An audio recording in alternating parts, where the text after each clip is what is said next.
Thanks again for stopping by Sugar Plum Dolls, Clothespin Dolls, our YouTube website learning how to arts and crafts video.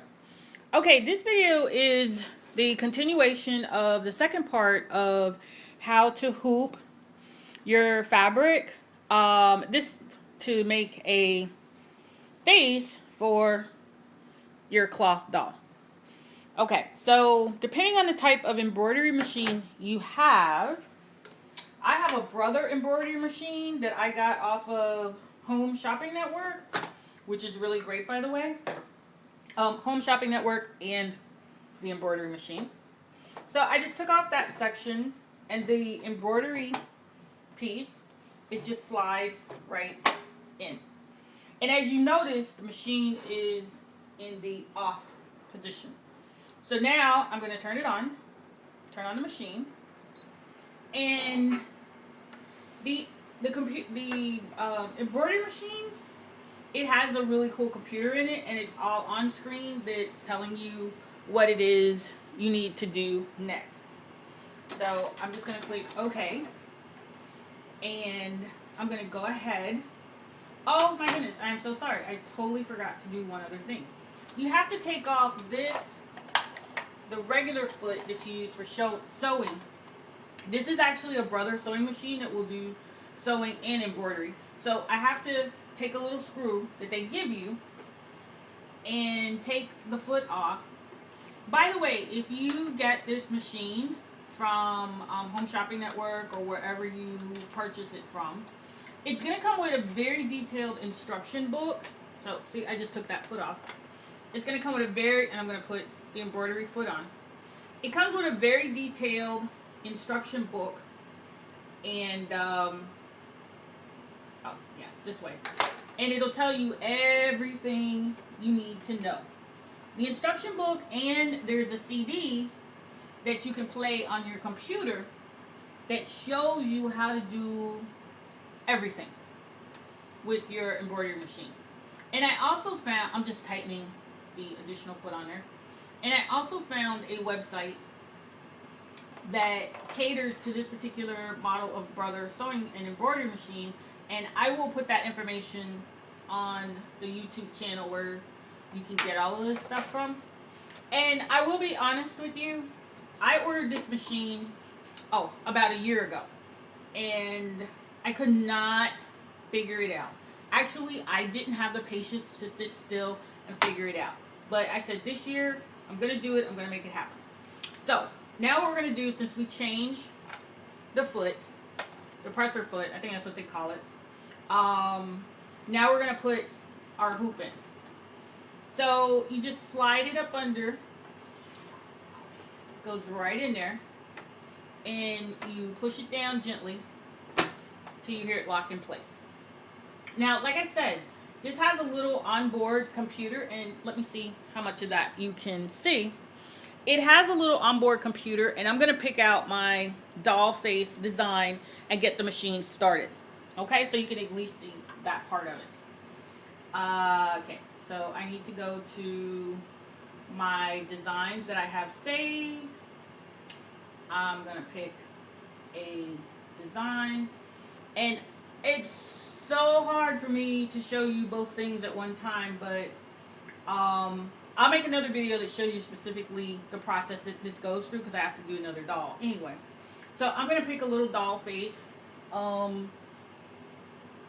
and tell the machine what to do. And the machine is now telling me, take this white thread out and put in the black thread. Obviously, it's going to start with the doll's eyes. One thing about the home versions of these embroidery machines and sewing machines is you have to do the thread one color at a time, which I used to think was such a hassle, but all things considered, the machine only costs about $500, and it's pretty good for what it does. So it has an semi-automatic threader, so you don't have to try to figure out you don't have to thread the needle every time you change the color ribbon. Okay, and you don't want too much of a ribbon tail being left out, otherwise it'll tangle. I just use the scissors I have at hand. Now I'm gonna hold the thread a little bit, because otherwise it will start to get a little tangled. So I'm double checking everything. Got my thread. I've threaded it properly. I've got my fabric in place. So now I'm going to tell the machine, just pressing a button, to go ahead and start sewing. Oops, sorry, not that button. And the machine will do the rest. Now, press this again. This is just a little little button that stops and starts it. Because you don't want this, and you want to cut this little piece of thread because you don't want it to get tangled up under there in your pattern design. Because then you got to pick it out by scratch. So I'm going to let the machine continue on its way, stitching out the doll's eyes. And I hope you can see this. If not, I'm going to try to move the camera a little closer and then get it back to the right spot. Okay, so hopefully this will work. Me showing you. See if I can lower this a little bit.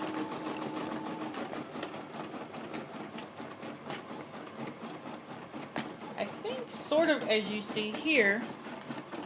I'll let you watch the machine do its thing. It's kind of magical and fun to watch, really. It's amazing what technology can do at a reasonable cost. So this is just making the eyes, and then it's going to ask me to change the thread to a different color. And you just keep doing this depending on how many different colors of thread you are using to create the face in this for this example of your doll. And now I think it's making the eyebrows. And also, if I can pull back a little bit, see how I pinned that away so it doesn't get tangled when this hoop is moving around pretty much all on its own. I suppose you could walk away from your machine while it's stitching, but I like to sit nearby and keep an eye on mine just in case it starts making a funny noise or gets tangled or something. I'm not really sure if you want to sit here and watch the